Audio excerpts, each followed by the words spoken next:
Hi, everyone. Good morning, good afternoon, and good evening to all of you who are joining for today's CV virtual series, where we have the pleasure to co-host this event with CME Group, one of our newest members here at the Crypto Valley Association. And we are going to talk today about the crypto derivatives and the future in particular of the crypto derivatives. It's a very exciting topic, and as I was preparing with the panelists and with Tim, who's going to give us a presentation to this session, it just occurred to me that there's not enough information what we can find about the topic. And as I look at the FTX global volume monitor, I find that the 24 hours derivatives volume is 180 billion. And to be precise, 130 or 183 billion. And well, I'm curious what Tim is going to share in his presentation with us. Maybe a little intro. I'm on the board of the Crypto Valley Association, and in my full-time role, I work for Ledger Enterprise Solutions. And this webinar is going to be consisting of two parts. The first part is a presentation by Tim, who is a managing partner of equity products at CME Group. And in the second part of the presentation, we will transition to a panel where I'm joined by some of the leading companies in the global crypto derivatives ecosystem. So with that, Tim, I hand it over to you, and please introduce yourself and the topic of your presentation. Great, thank you. And thanks for everyone for joining today. I'm looking forward to today's conversation. And my name is Tim McCourt. I'm Global Head of Equity Index and Alternative Investment Products at the CME Group.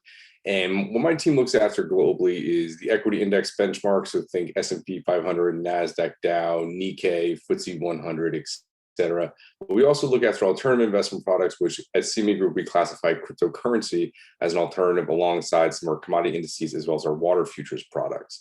And really that's because it provides, when we started looking at this back in 2015, 2016, one, crypto at the time was believed to provide non-correlated returns to the other 6 major investable asset classes. And our solution at CME, which we'll talk about in a few minutes, is also index-based, so very complementary to some of the other products that my team looks after. So really excited to see the growth that we've had since launching the futures contracts in 2017. And now I'm just going to share my screen just to give a brief recap as what we've seen in the futures development or the futures market development since 2016, 2017, when CME was got involved.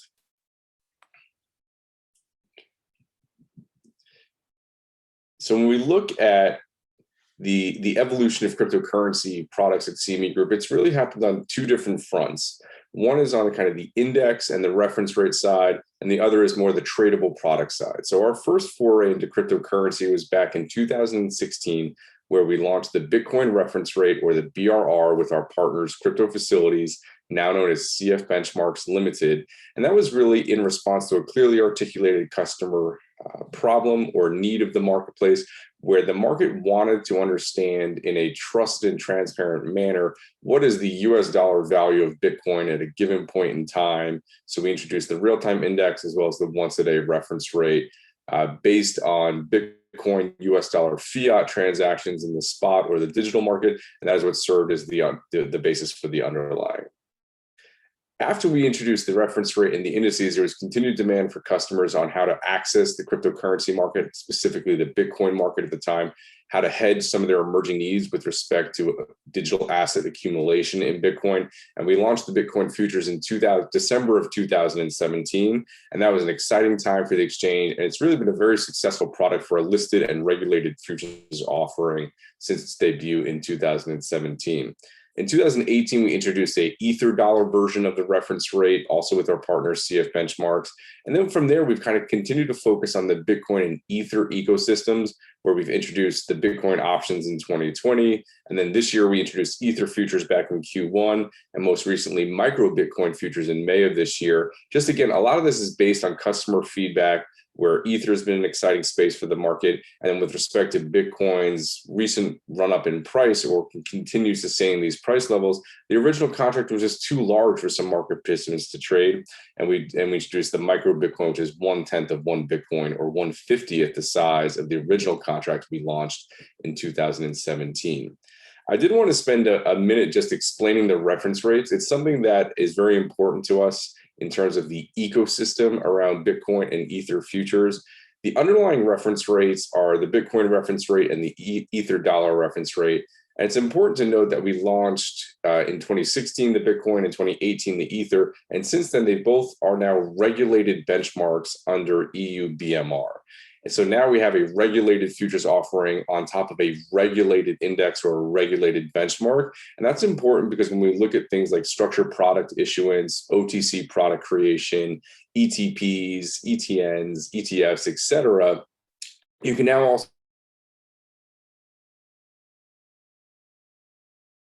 really expanding the ecosystem in which institutional players can develop products, and most importantly, hedge them with a product based on the same index. So that's something that we continue to develop and push on the index front, as well as the tradable product. It's a fully transparent index. It's designed to be resistant to manipulation and designed around IOSCO principles. And it's really important to us, in particular my team at CME, that the index maintains a point of convergence with the underlying market. So we actually have, that's why it's so important to us that it's based on spot transactions of Bitcoin and Ether versus US dollar fiat. And we have very strict inclusion criteria. And the 5 constituent exchanges at present are Bitstamp, Itbit, Coinbase, Gemini, and Kraken, which those represent a very large swath of the Bitcoin dollar or Ether dollar trading across the globe in the underlying spot market. For those of you that not necessarily as familiar with the futures, just wanted some of the spot versus futures comparison is that our futures are financially settled at CME Group. So we're only moving the US dollar value against that underlying reference rate price movement. So therefore, you're not holding the digital asset. You don't need a wallet. You don't need a custody solution in place. In terms of the way it works the same way a futures contract already flows through your broker account or your FCM, your clearing member.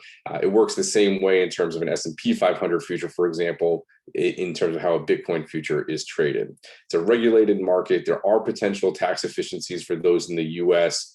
It's centrally cleared, meaning we mitigate the counterparty credit risk. And it's also something that's relatively easy to go short. Since it's financially settled, it doesn't require you locating or securing the physical or digital asset in advance prior to selling in the spot market. So there's a lot of benefits over the spot market especially for the institutional or the more sophisticated active individual trading community. And that was a lot of the feedback that we were getting in the run-up in the design phase. So that's some of the background of the product, the genesis, meeting customer demand. I do just want to spend a few minutes updating folks on how it's gone the last few years. And when we look at Bitcoin futures and options, the ADV this year, and this is the 5x multiplier contract, so the original BTC contract, the ADV is a little over 10,000 per day. So it's a little over 50,000 Bitcoin equivalent per day that's trading at CME. And the average open interest, which are the contracts held in open position at end of every trading day, is averaging about almost 9,000 contracts per day. Again, almost 45,000 equivalent Bitcoin. What's also is when we look at the growth, and you can see here the ADV is growing, or the average daily volume, the open interest is still elevated versus 2020, but has come down from the peak that we saw at the end of 2020 with that run up to the 60,000 handle for Bitcoin. But the number of accounts is almost 9,000 unique accounts have traded the product since its first launching. And we currently have an average of almost 80 large open interest holders who are holding the contract. And those are the holders who are holding at least 20 Bitcoin futures contracts or more, 25 Bitcoin futures contracts or more. So that's the equivalent of 125 Bitcoin or more they're holding in futures positions. So you can see that's a really good gauge for institutional adoption in the marketplace. Bitcoin options, which we also launched a little while ago, doing well. Still a little bit of work to do on the Bitcoin options. Options markets tend to take a little bit longer to develop. And our options at CME are options on the future. But trading just about 50,000 contracts since launch. And then one thing I will say is interesting about the options, is about 12% of the trading is coming from outside the US. About 20% of that volume in options comes before the US market opens. When we look at micro Bitcoin, this is again in response to a clearly articulated customer problem or demand in the marketplace. And that was at a 5x multiplier, our Bitcoin futures contract became a 250 or a 300,000 US dollar notional contract. And that was too large for some participants. And they wanted a smaller, more precise, right-sized contract, which we launched in May of this year. And it's off to a great start. Almost 2 million contracts have traded in micro Bitcoin since first launching. The record was back in May of almost 95,000 contracts. And the average daily volume is about 20,000 micro Bitcoin futures and about 21,000 contracts being held overnight on a nightly basis. And similar with 87 large open interest holders in this contract, it's being widely used, widely circulated, and really is a complement to some of the other Bitcoin trading that's happening in the marketplace. Ether, we also launched back in February. It was our second token, but our effectively third cryptocurrency product at CME after Bitcoin options. And it's great with nearly 500,000 futures contract trading since launch. That's almost 25 million equivalent Ether, because this has a 50x multiplier on our Ether futures contract.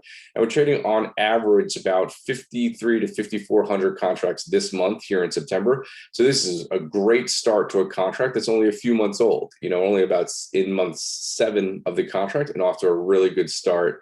And much quicker adoption, I would say, than Bitcoin futures, where the large open interest holders have averaged about 40 or 40 or above since April, with a record week just earlier this month of 51. And it's achieving these milestones in terms of ADV, open interest, and large open interest holder much more quickly than Bitcoin or BTC did back in 2017, 2018. So I think that speaks to, one, the genuine interest or maybe unique interest in Ether as a cryptocurrency, but also people are used to it now. They're trading futures at CME. So adding the second token into their futures trading portfolio, a little bit easier than some of those first steps for them when they got involved in Bitcoin.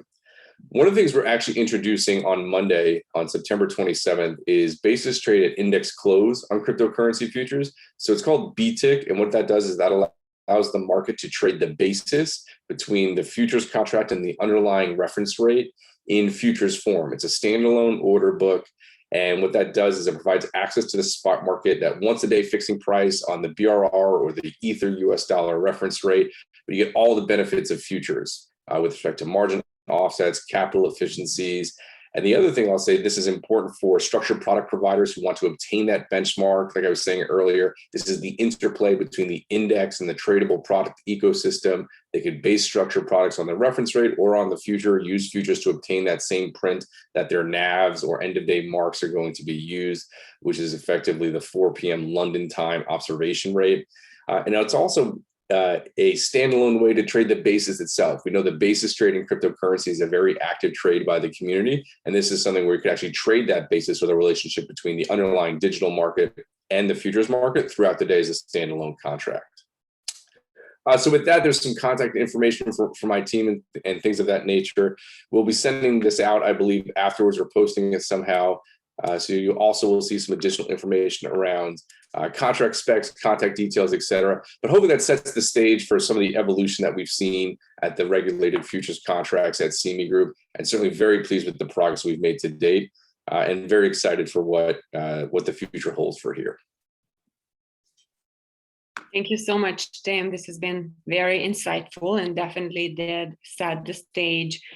We do have time for one question, which I will go ahead and read out loud. Alex is asking, will you launch options on micro BTC? That's a great question. It's something that we're currently engaging the community in the marketplace on. And it's something that we've heard similar to the feedback we had around the original BTC contract, which our options on futures are based on, is that's a little bit large, right? Especially when you look at some of the way options are traded. And especially some of the way that platforms or clearing members are providing risk limits or allocation. Options on the 5x multiplier is a hurdle, is a barrier that we're looking to address. So currently validating with the marketplace, does a micro size option make sense? And really the question we're evaluating with the marketplace, is it in addition to the BTC options? Is it a replacement of? So really just trying to figure out, should we have two options market, one option market? So validating that. So I'd say stay tuned, and if anybody has any feedback, just reach out to myself or the team, and we'll certainly include your thoughts and feedback as we're looking to validate this with the marketplace. Fabulous, thank you very much. So then we can now transition over to the second part of this CeFi virtual session. And I invite all of you to join the panel with me. I see that we are complete, everyone is here. And the first question is to everyone really. And I would like to kindly ask you to introduce yourself and also share how the company you represent today is involved in crypto derivatives. Diana, would you like to start, please? Sure. Thanks everyone for joining. Thank you, Emmy, and the Crypto Valley Association for inviting me here today. Great to be here. I'm Diana Biggs, CEO of Valor, leading a team out of Zug. So we are proud inhabitants of the Crypto Valley. Valor is an issuer of exchange traded products tracking digital assets. So we launched our first product last December. And in the 9 months since then, we've grown to a range of 5 ETPs and over $200 million in AUM. So it's been fantastic growth. I'm looking forward to discussing that more here today. Thanks so much. You have been doubling the past 2 months your AUM. So kudos on that. And maybe Jean-Marie, would you like to go ahead and introduce yourself?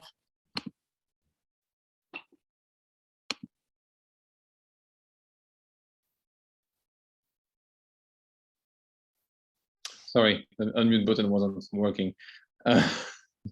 So my name is Jean-Marie Mognetti. I'm the CEO of CoinShare. CoinShare is Europe's largest and longest standing digital asset firm. We're managing around $6 billion of crypto asset and crypto stock equities. In a very simple form, our business can be decomposed in 3 business units. The first one being our asset management platform, which are managing around $4.5 billion of assets, and crypto platform, which is a joint venture with Invesco, the world's 3rd largest ETF provider, which is managing $1.5 billion in crypto stock. And then on balance of that is something called our capital market infrastructure, which is basically having a symbiotic link with our asset management platform, providing liquidity for all our products, but also to product like the one Tim is running of the CME. So we're very active on all these markets.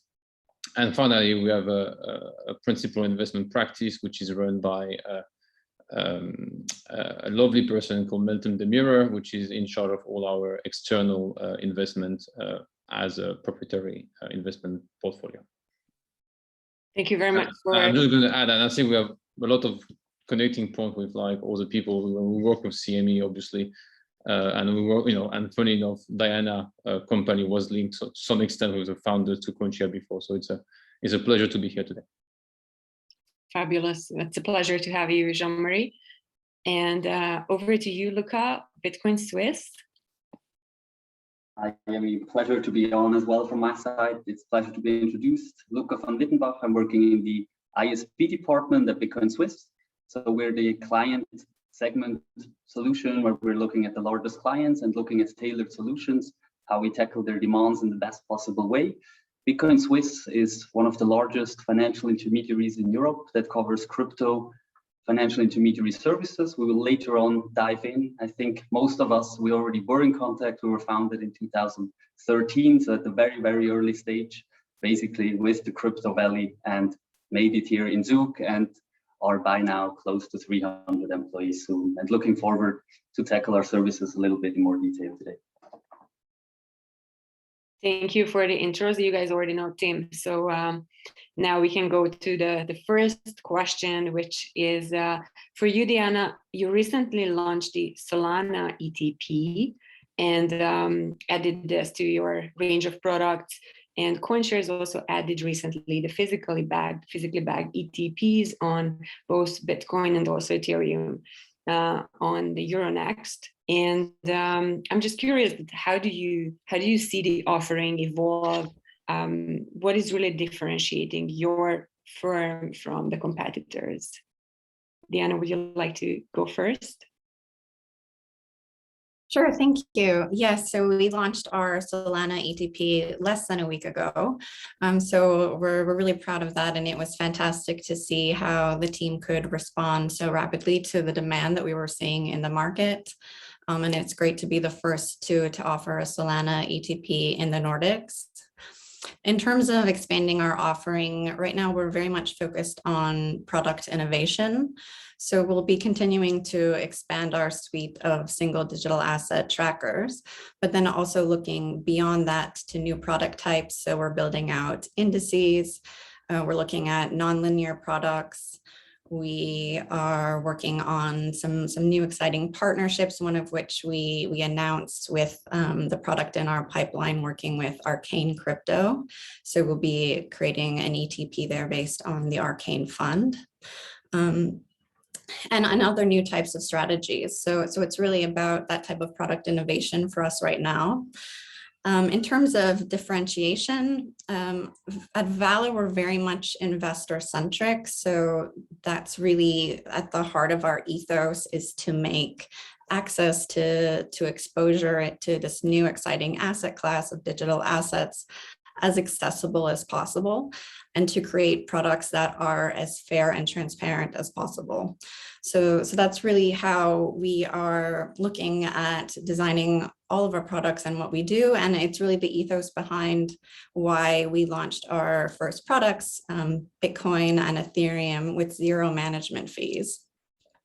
Not only does that provide to investors the most fair tracking of these products, the most transparency in their access to these assets, but it was also a signal to the market of actually the maturity of the crypto market now, because when we look at comparable products on the market still with very high fees, that signals to the market that there's still a certain immaturity or difficulties around it, whereas actually from having worked in crypto now since 2013, it's just been fantastic to see how much the market has matured and how the infrastructure is now there and making it more and more accessible, and the capabilities to work with it even easier every day. So we are really proud to be able to bring those efficiencies to the end investors.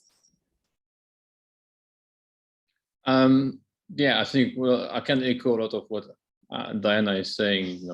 To a wide extent, it's very important to keep bringing innovation, but more importantly, innovation of transparency and trust.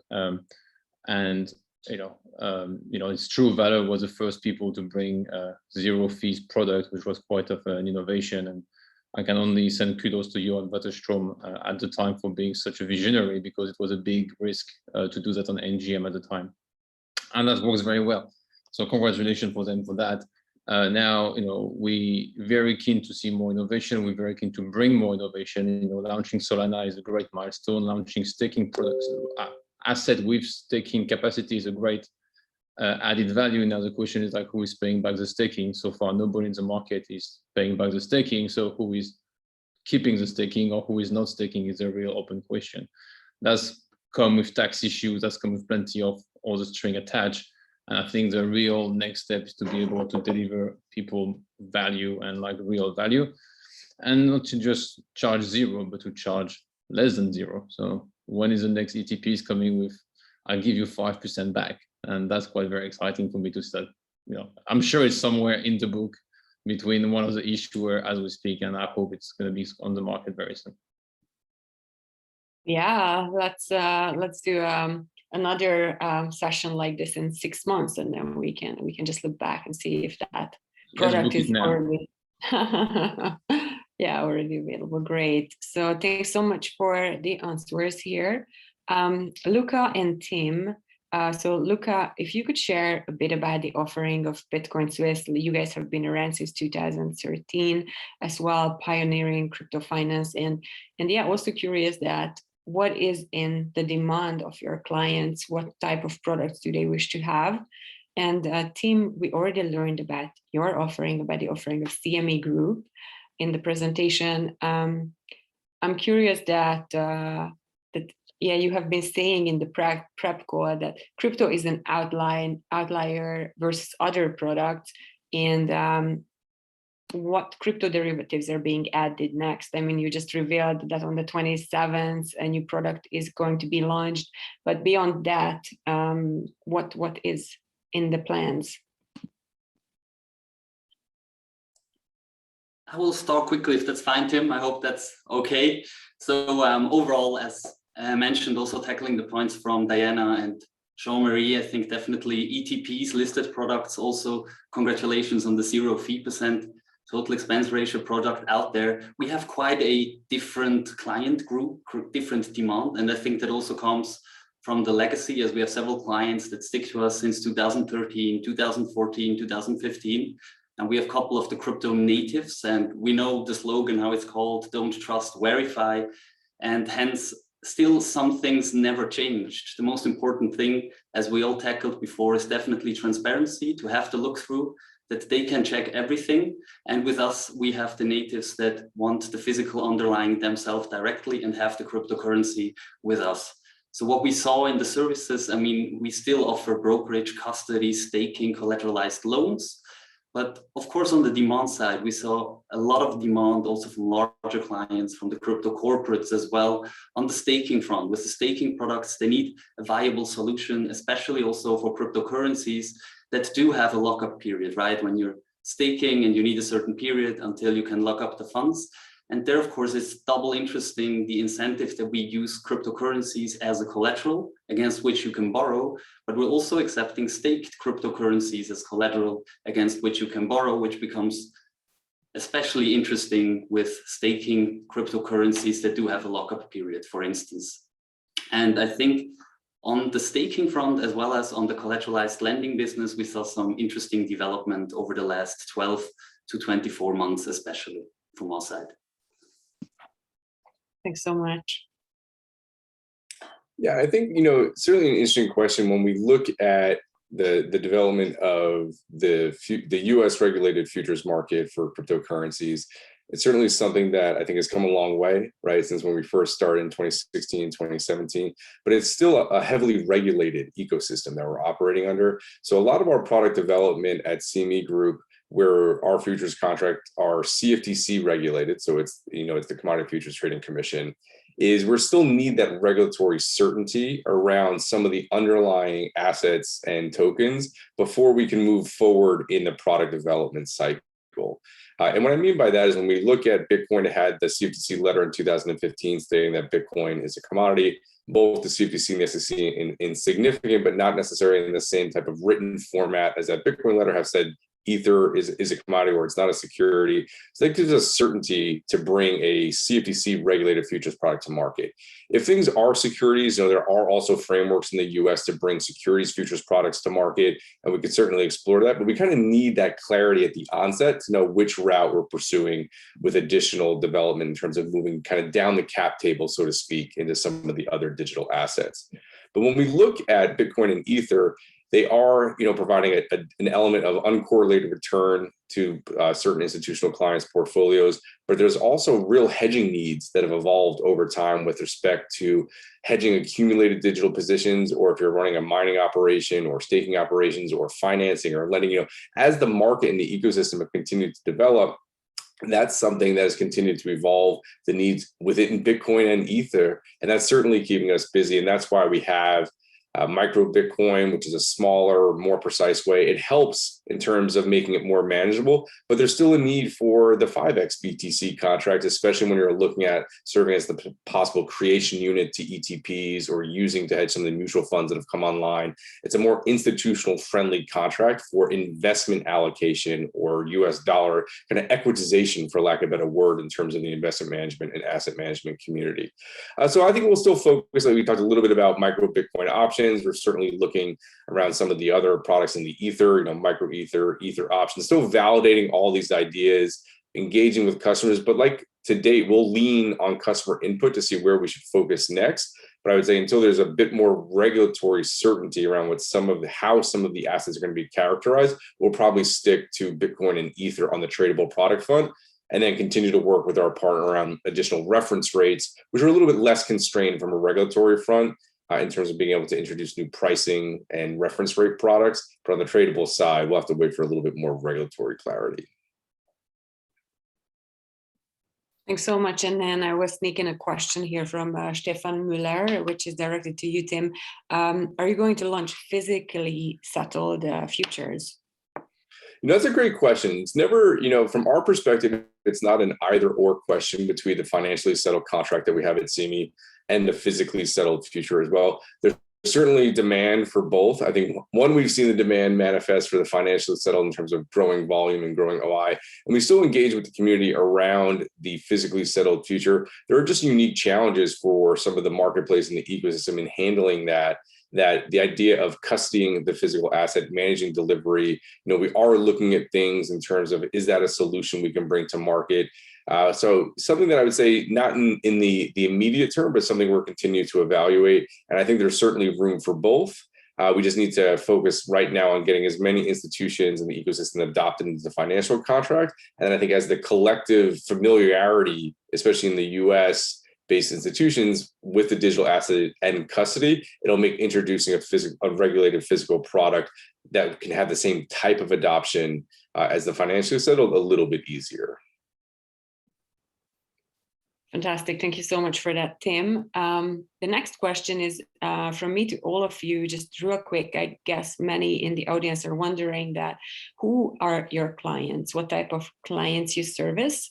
And if you could elaborate on this in the length of 2-3 sentences, that would be of great help. Diana, you want to start, and then we can go over Jean-Marie next, Luca, and Tim. Yeah, so a quick answer from me. We don't actually have our own clients. So our products are bought and sold through the members of the stock exchanges, which they're listed on. So they're accessed through banks or brokers. What I can say is that certainly there is a lot of retail demand, sophisticated retail demand, and increasingly what's really exciting, especially in the last couple of years, is increasing amounts of institutional demand. And certainly seeing that as something that will only continue, particularly as there's more and more products that become available or starting to be available now that can meet the specific risk and hedging requirements of institutionals as well. Thank you. I'm going to echo what Diana is saying because we have similar products, so they're the same principle. This I get a bit more granularity, and which I can share. When we started these products in 2015, it was probably $5 million of AUM, and it was 99.99% retail, and probably located 5 miles around Stockholm Center Plaza. That was very, very localized. And you fast track to 2021 and to today, I think we have identified, there is you can't identify to the bottom and see everything, but we probably have 100,000 clients in Sweden, and in Europe it's much more than that, but that's what we can see. And then in terms of, I would say, client mix is probably really spread between Stockholm and Milan, with a strong concentration on the Germanic arc. So Austria, Germany, Netherlands, and Belgium are kind of a key region. And that's quite changing. And then in the kind of like composition, that's demography, and in terms of the composition of the client mix is slightly changing. Well, it's progressively changing from pure retail to sophisticated retail to a part where you get a strong institutional base as well. So we probably see today a book which is composed of, I say, 20% retail, like pure play retail, 20% pure play institutional. And when I say institutional, I'm talking like big names, not like the small names, like big asset management company, which you see in the newspaper. And then the in between, like the 60% goes from, I would say, sophisticated investors and accredited investors, which would be also team client and eligible for future contracts, to QIB and kind of, large family office and small asset manager. Thank you so much. So on our side, I think also looking at the perspective of hedgers, speculators, and arbitrageurs, we're mainly covering the hedgers and the speculators, of course, from the segment types of the clients. And we're basically covering both. So I think we're still on the hybrid model on Bitcoin Swiss. So the retail clients are using our online platform, and the large corporates and institutional clients are being served still personally for tailored solutions, which are still needed on this day, like looking at the fit of certain solutions on a staking offering, on taking various cryptocurrencies as collaterals. And as already mentioned by Tim previously, the hedging demand of the large crypto corporates or the large institutional clients on a treasury and their strive for yield is definitely there. And we also see the demand increasing there from our side as well. Yeah, and certainly the customers we're seeing in the futures market at CME are certainly mirroring a lot of the other investable asset classes where we have your kind of commercial end users who are more natively involved in crypto, whether they're mining or accepting crypto as payment. We also have proprietary trading firms that are helping with that price discovery process, as well as hedging some of the digital positions they've accumulated. Now we have institutions like asset managers, mutual funds. We know there's lots of ETF filings in the US. We also have banks. So it's really a nice kind of representation at this point, a few years on, of the totality of all the clients. And then we have the active individual retail community at CME Group who's also involved in the contract. But I'd say the one thing that's different than other contracts at CME is the international participation. When we look at Bitcoin futures, about 50%, between 45 to 50% of that flow is coming from outside the US in terms of country of origin, as well as time of day. So about 50% by the clock is happening before the US equity markets open, and about 50% of the flow is originating in a country outside the US, which is a pretty high watermark compared to some other contracts at the exchange, and I think speaks to not only the institutional and wide appeal of demand across all customer segments, but also across all customers across the entirety of the globe is something that we're really seeing in crypto, which is certainly exciting. Thanks to all of you to give a bit more color on this. Then let's talk markets now, and more specifically CeFi and DeFi. And Jean-Marie, when we prepped, you said that you want to talk a bit about is there a current battle brewing between CeFi and DeFi, and basically what is your assessment of the market right now, and how might this translate into your future products? If you want to take this first, JM, and then Diana, and whoever wants to add to this. So we are a big DeFi believer at CoinShare. We have an internal competition for the best farmer and the best harvester of yield. Meltem and I are quite ex aequo at the moment, so we need to find someone to fight with us on that one to be able to win on the competition. But like realistically, what's happening is the amount of evolution which is happening through DeFi is just mind-boggling.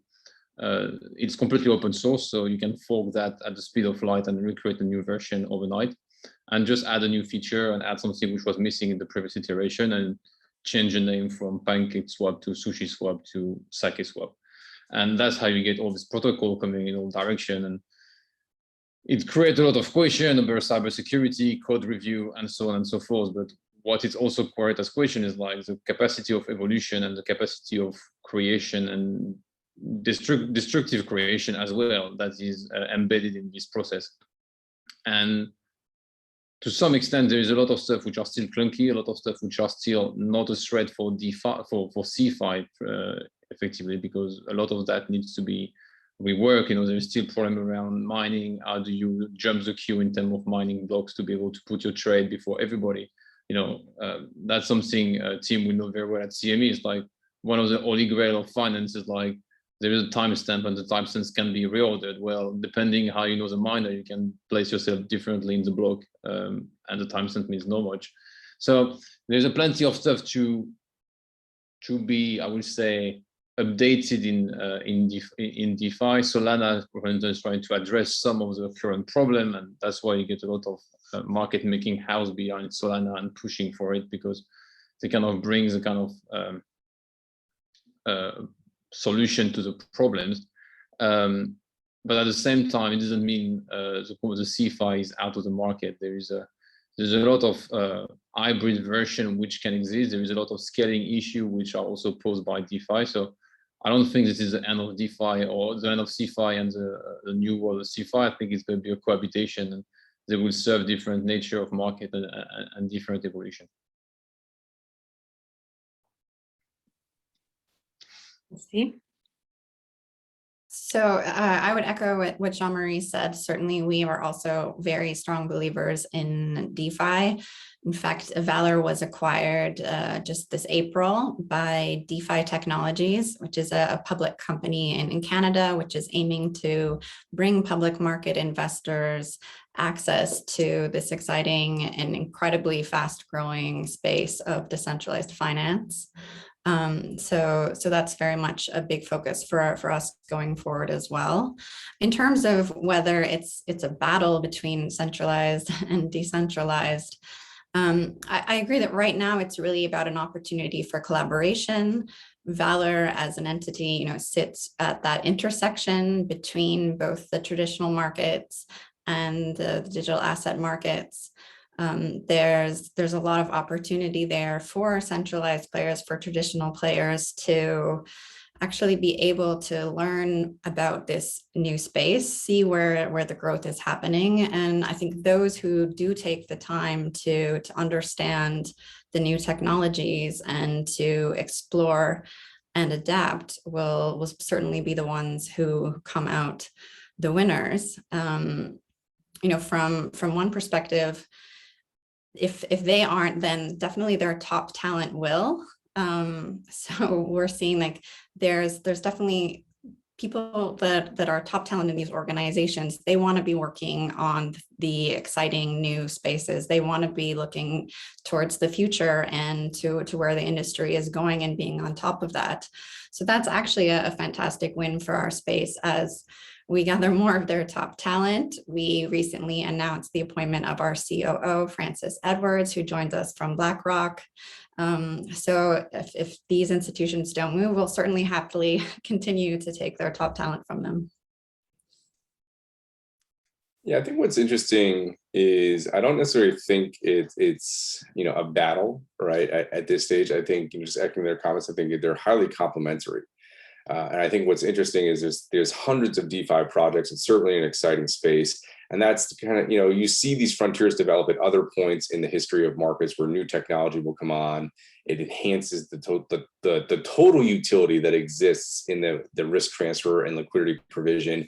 But I think when you look at some of the facets that are being championed in the DeFi space, certainly are also exist in the centralized finance as well, but depends on the market. So if we look at the futures market, which is centrally cleared, we have a lot of the similar concepts of transparency, price time priority, efficient price discovery, mitigating counterparty risk, where CME clearing novates the trade and we become the buyer to every seller and the seller to every buyer. These are things the market wants, is certainly the digital asset space, but there are facets that have been in existence for a long time. So I think when you look at even some of the irrefutability that exists in some of the DeFi space, that's certainly something that we offer with respect to once the trades are novated. So I think it's really about how can you make sure you're keeping pace with technological developments and advancements and find how these things work together to create even more utility for the entirety of the ecosystem. And I think that's where a lot of our focus is, trying to figure out what does DeFi mean to something, to a very storied institution like CME, outside of just products, but what do our customers need? What does the marketplace need? How do we make sure this technology evolves in such a way that it enhances this for everybody? And I don't see it as an either or competitive choice at present. I think honestly, these will continue to develop alongside each other. And it's going to be a lot of fun, but very curious to see, what happens, to your point, 6 months might be very different than where we are today, or 1 year, 2 years, 3 years, et cetera. So I think we're very early in this collaborative relationship between CeFi and DeFi. Yeah, isn't it exciting that, you can't really plan years ahead in crypto.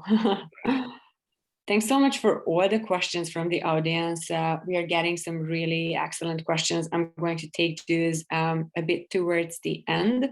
And my next question is to Luca, because it would be nice to learn how the past 12 to 18 months has been for really one of the oldest crypto financial services companies from Zug. Luca, if you could answer that. Yeah, for sure. I mean, at the very beginning, the last 12, 18 months, I think I'm speaking for probably most of the ones in the panel as well. If crypto markets are going crazy, I think the demand side is going crazy as well as our supply side internally in the offering.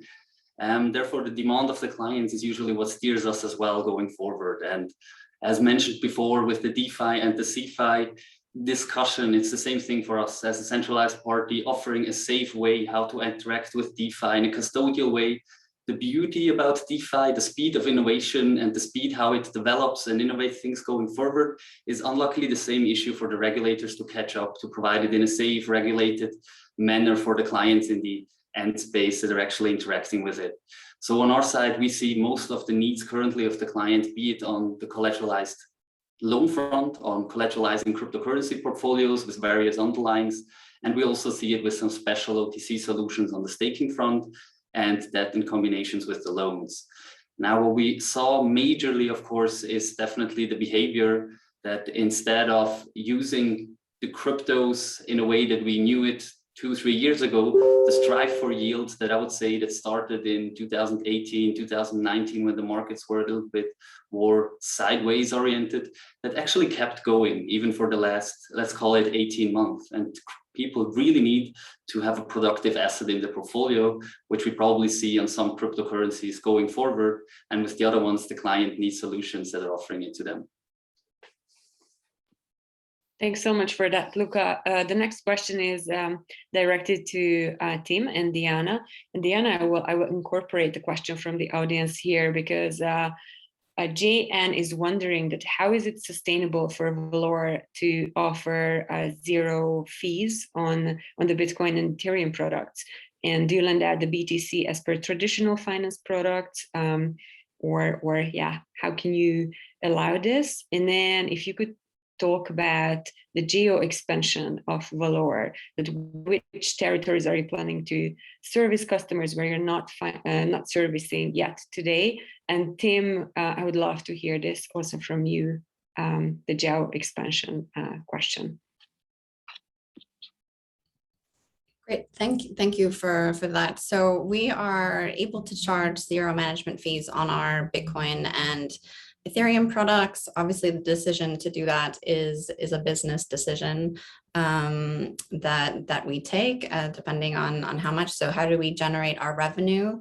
We do charge management fees on our other products. We maintain those management fees to always be the lowest in the market for the particular types of products, but we do have that.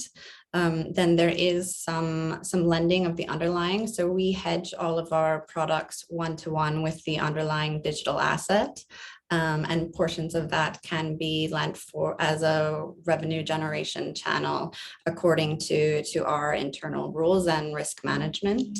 And then there is also revenue generation from the actual hedging itself, so that trading of the products. So there are a number of different revenue channels that we have developed and continue to develop as we expand our product range to ensure that's sustainable and to pass on those savings to the end investors wherever possible. In terms of geographical expansion, currently all of our products are listed on the Nordic Growth Market, a stock exchange in Sweden. And our current focus is really expansion across the rest of Europe. So we announced this week that our next market will be Germany. So we're very excited about that, starting with Frankfurt, and then looking to additional European markets as well, as the types of products that we offer as those markets become more open. Our parent company is actually in Canada. We're also looking internationally. Canada, of course, already being, having been, I'm Canadian, so a little bit of Canadian pride here, that the first to offer digital asset ETFs, which is fantastic. So we think North America is really exciting, and of course Asia, great potential market. So current focus on Europe, but really looking to global ambitions. Yeah, and I think when we look at the offering at CME Group, our futures, even though we are a U.S. futures, a U.S.-based futures exchange, we do have already global distributions through our electronic trading platform called Globex. So that statistic I was saying earlier, about 50% plus or minus of our volumes coming outside the U.S., that already speaks to the existing global distribution that we have in terms of the ability to access the futures exchange and the match engine at CME. But when we look at the expansion, I would say it's still working with partners, particularly to Diana's point around some of the structured products, getting futures-based ETF offerings. We have some in Canada and Brazil, there's some in Europe. So we're always working now, I think, on that ecosystem distribution, even outside of us being able to trade the future, and continuing to support that. We view this as a highly interrelated and symbiotic global ecosystem. So outside of just the distribution, it's really then focusing on adoption within those various geographies across all facets of trading and that liquidity transfer, whether it's what can we do to better help spot liquidity providers by using futures to hedge some of that spot liquidity provision, structured product innovation, as well as investment products, investment management products. So it's really about the global distribution is not necessarily just about accessing the futures product at CME, but how can we better support the futures offered by CME as a cornerstone for other parts of the ecosystem, and how we can collectively lend that regulated offering to the marketplace to continue to see innovations in crypto that we've seen in some of the other asset classes over the years. The only thing I'll say is certainly there's always local jurisdictions and regulations that have their own rules and things like that. Certainly, we cannot necessarily control or influence. So I would say our distribution can, especially in crypto, can run into some of that issues, particularly if you look at things like the retail front in some jurisdictions. But that's also something we work closely with our brokers and our clearing members to make sure that they're also offering our products in a way that not only comport with the regulations for us, but also any type of local regulations that their investors or clients may be faced with. Thank you very much for both of you. And yeah, I would have not thought that more than half of your clients are outside of the US. Maybe just me who's surprised by that, but great to learn. The next question is to you, Jean-Marie. And would be exciting to hear that. What is the biggest feature, in your opinion, missing in CeFi? And also, what is your view on the Evergrande-led sell-off, what we experienced the past 2 days, and what's the potential impact of that on the crypto derivatives market? Also, if we talk CeFi and we don't consider CME a CeFi, we just talk crypto CeFi, please. I think the biggest lack is cross margining and cross asset margining, which means that you need to margining your position by trade or by line of product, not by book and portfolio level, which creates some higher capital intensity in terms of how you utilize your margin call and your margin management. And that's something, one of the CoinShare portfolio company, X Margin, is like very keen to solve. So there is people working on that already, and there is great people and great talent trying to address this problem, which is not so simple because you don't have a clearing house and you don't have all these little tools you have in the traditional financial market. So it's work in progress, but hopefully it will be one of the great breakthroughs, so as you can start to margin from one exchange to another, cross product, cross portfolio, and see it working in real time will be very interesting. When it comes to Evergrande, that it feels a little bit like it's only between $300 and $400 billion of assets. It looks a lot of money like this, but when you look at the QE and the money printing in the US or anywhere in the world at the same time, it looks like a drop in the ocean. It's not something I think the PBOC or CSR will let go down because there is too many exposure to retail in this case. So yeah, there is a bit of panic. The panic happened when the main share A in China were closed because of Mid-Autumn Festival. So the panic happened in Hong Kong, which was much more accessible from other investors. So kind of a bit of a contagion effect, but I personally don't think it's going to go down and it's going to be sorted out. And they already announced an agreement today with the creditors. So I think it's just going to keep improving. And it just shows you what is happening in China in terms of real estate portfolio and how it was managed in terms of bad practice in the loan book. But the only effect it has, like a lot of people are long crypto and they get margin call on the other side, and some of them liquidate the crypto leg to finance the margin call. So that's when you see also like a a contagion, and you kind of have to cut your winner to finance your losses. So it's something which is very well known, and you have that happening a lot in hedge fund world, where when you have a bad year for the biggest hedge fund, the winning hedge fund gets outflow because the allocators need to refinance the position somewhere else or to reallocate in between. So, it's just, it's kind of a Russian doll to some extent, and the whole market is interconnected, so nothing surprising. Thank you very much. Anyone else would like to add their 2 cents to this, and also the missing feature in DeFi, or sorry, CeFi? If no, then I would love to transition to the next question, which is directed to all of you. We could start again with Diana and Jean-Marie, Luca, Tim.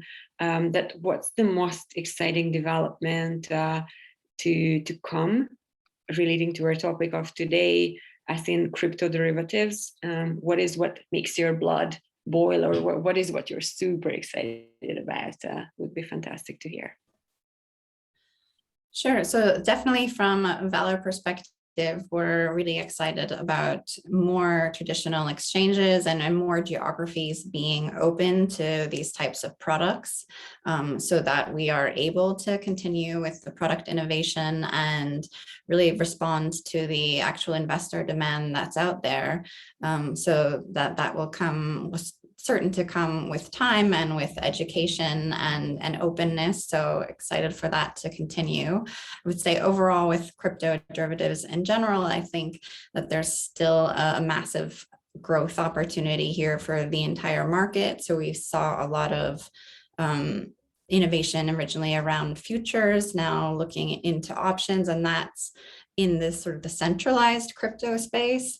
I think the next thing that's really exciting in terms of the scale of the opportunity is, first of all, for that centralized options market to grow out in relative to the scale of traditional markets, where we look at spot versus options and the size of those markets. And then in the future for DEXs for futures and options, and looking at what the opportunities there are in the decentralized space. Thank you very much, Diana. Jean-Marie, or I'm gonna answer quickly because I get 2 minutes before I need to go to another call. Sorry. I'm gonna maybe contradict a little bit, Diana. I'm not so excited about the option market right now in the structure, because it feels very much like institutional buying on CME and dumping on the retail and other exchanges in terms of market making. So not so keen on that, and there is pretty much a disaster waiting to happen here, but that's my personal take. And it's not the fault of CME, by the way, it's just like the way the structure, just to clarify, it's just the way the structure, the market is structured. It's nothing to do with CME, so it just kind of seems to be a one direction trade. Now, what I'm really excited about is, and it has nothing to do with CoinShare plan, it's more in terms of the direction of travel. It's like when we start to see derivative on, which already happen on a bilateral basis, but not in a proper listed way, on compute, and the all promises behind crypto and blockchain is like the capacity to exchange computing power, and how the compute power market is evolving, not only from a blockchain perspective, but from an AI perspective and so on. So there is like a much wider discussion around hash rate and mining power and computing power, which start with mining but can be extended to plenty of other utilization of calculation power. So. Thank you very much. Luca, would you like to go next? Yes, sure. From a personal opinion, I would actually love to see the structured products market growing overall. So the beautiful thing, I think, the composability about DeFi, to see it in a decentralized fashion, would actually be to have the freedom to take the various option legs from various pricers and providers. Some people having the ability to having an X on certain treasury assets, on providing better prices, being combined with the direct exchange access from everyone in DeFi, they could then build their own structured products from various people that do the pricing. And I think that will be an interesting market going forward, and development dependent, of course, until the liquidity also has to increase dramatically in the DeFi space for options, which is just barely starting at the moment. but I think especially the features that it's building, that you can grab the various option legs from various providers to build your own structured product that you can then deliver to others in your own way. I think that could be an interesting opportunity for many to use, I think. Yeah, I would agree. I would agree with that too. And I think just kind of adding some additional comments that I think what excites me is how you're seeing the attempt to bring traditional product structures or traditional financial business models and offerings into the cryptocurrency ecosystem. And I think that's certainly true with structured products, certainly true, particularly with ETPs and, mutual funds now online in the US and ETFs, maybe sometime soon. I think we're gaining some momentum, but still hard to predict when that's going to happen. But even at the products that we have at CME, where we look, next week, we're introducing that BTIC contract. That's the ability to trade the basis. But when you peel that back a little bit, what it's actually allowing the marketplace to do is be much more precise about some of the risk parameters or premia that exist in the derivatives market.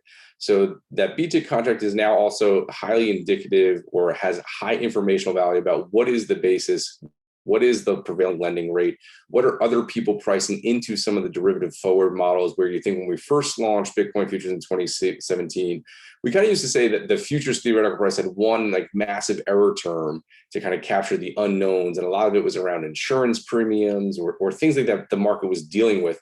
Now that we've fine-tuned those, there still are other things being in there. Is you can now have an implied financing rate for Bitcoin and Ether futures. You can see if there are other kind of more idiosyncratic risks being priced into some of that exponential theoretical value in the structured products, whether that's the cost of carry or CapEx for mining, or are there inefficiencies in terms of certain aspects of spot versus, or the digital spot versus derivatives. So I think that's just one small example that excites me as this ecosystem continues to evolve. You actually are getting highly specific informational variables from a structured product, from a risk management, which I think will only spur additional innovation on the product front, additional institutional grade products that can then be synthesized into more mass offerings, whether structured products or ETPs. But I think more finely tuning the risk management is something that I'm personally excited about and excited to see how some of this develops over the coming weeks. Yeah, that is really interesting to see how the risks can fine-tune, and also very cool that everyone here on the webinar heard about BTIC already, what officially is going to be launched on the 27th. Thanks so much to all of you for the answers. I'm going to take 2 more questions from the audience, and then we can wrap this up. So how do you see crypto derivatives currently being used for institutional hedging versus retail speculation? Tim, would you like to take this? Sure. So I think on the institutional hedging, certainly I think it's probably more closely aligned to some of the traditional use cases people are familiar with. You have an accumulated spot position that you need to hedge on a forward basis. You want to lock in a price today, or you need to manage certain things. So if you're a miner, you may have certain capital expenditures that you're looking to hedge against, what you can make that investment, and you can protect against some of that potential volatility by locking in futures, across the curve, where we now go out about 2 years. You also have investment managers who are using it as a way to not only hedge their positions in terms of offering structured products and using futures as price access, but even for some funds that are using the digital assets themselves, it's common that they may need actual just cash flow to maintain their company and pay their employees and pay rent and things like that. And you can use futures to equitize and monetize some of that holding. So you're seeing very traditional applications from the institutional hedging community. But on the retail side, or the active individual trader, I think one, it's not necessarily all speculation in terms of intraday trading. Some people are using futures to diversify their portfolio, more of an investment thesis, because it's easier for them to access the futures market than it is in terms of some of the other digital markets, depending on where they are, or if they want to benefit from the capital efficiencies of their other portfolio. But I would say on that front, it's largely an access product. And it's something that's easy, that's offered through their broker, it's regulated, they're familiar with other CME products. So I think that's probably driving some of the retail community, but I would just say it's not necessarily all speculation in the traditional sense. They are also being used as an investment product for that community as well. Thanks so much, Tim. maybe another one, which is from Vin, and he's saying that seeing a stronger growth in Ether futures versus Bitcoin futures during the initial phase, as in after the launch. Why is that? Why do you see a stronger growth in Ether? And what are possible changes from the? No, this is another question. So first, Ether versus Bitcoin futures. Yeah, for sure. And certainly kind of interested to see Diana and Luca's perspective, where I think it's the benefit of maybe also coming second, right? In terms of our product offering, people were connected, they're familiar, it works the same way. So a lot of the internal approvals that firms had to go through for Bitcoin futures paid that dividend to Ether futures. It was an easier internal lift because they already had one kind of on the books, so to speak. I think the second, though, is when you look at the overall enthusiasm, I think, around the Ethereum network or Ethereum-based projects, and then therefore Ether, it has a very different utility or almost personality to it than I think Bitcoin. There's different questions, there's different use cases. And I think the proliferation of decentralized finance projects and the applications, it just has a very unique use case that is different than Bitcoin, and there are different communities. So I think when you combine some of those facets together, just a quicker adoption from an operational perspective, but then also its own unique tailwinds that I think have really started to manifest here, particularly in 2020 and 2021 for Ethereum and Ether-based products. Thanks so much. Then Derek asked the question here: do you see crypto derivatives playing a growing role in traditional fiat investment portfolios going forward? I mean, I think we all agree, like, how not? But if Diana, you would like to add something, or Luca, to this, if you see this relevant. Yeah, no, I think as you say, absolutely. I think we're all here strong believers that this exciting new asset class is here to stay. And these products have certainly a role to play within a diversified portfolio. Of course, depending on the particular strategies, risk appetite, etc., of individual investors, but certainly we only expect to see more and more interest there. Thanks so much. Then, Luca, I see you want to add something. I will just very, very briefly, fully aligned with Diana, and I always think if you have multiple financial products that offer you various varieties of payouts, I think it's just an additional benefit for the end user. So if he has options on the underlying he would like to diversify with, he can play more with the ending payoff of his portfolio. So I think it can certainly be of the benefit for the end user, definitely. So it will be growing as well.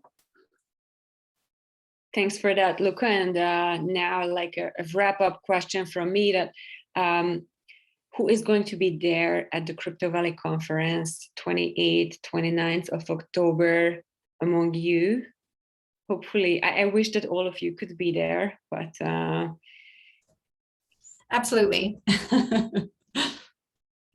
Yeah, I wish I could. You know, it's still based here in our New York office. International travel still poses some unique challenges, but I wish it's going to be an amazing event. I wish I could be there, but best of luck with it for sure. Thanks so much, Tim, and looking forward to see you there. Diana and Luca, you wanted to say that you're also coming, right? I'm also taking the very, very far travel until the conference from our spot, so I think definitely be there as well. Okay, fantastic. Then let me put my hands together to all of you. Diana, thank you very much. Luca, thanks so much. Tim, a big thank you for the entire CME Group for helping making this event possible, and also to Jean-Marie from CoinShares. It has been phenomenal having you all, and cheers to the futures of crypto derivatives. And yeah, we are just in the most exciting field we could possibly be. So I'm looking forward to have another session in 6 or 12 months with you all. Great, Thanks so much, Emmy. Bye for now. Thank you very much. Bye-bye. Bye.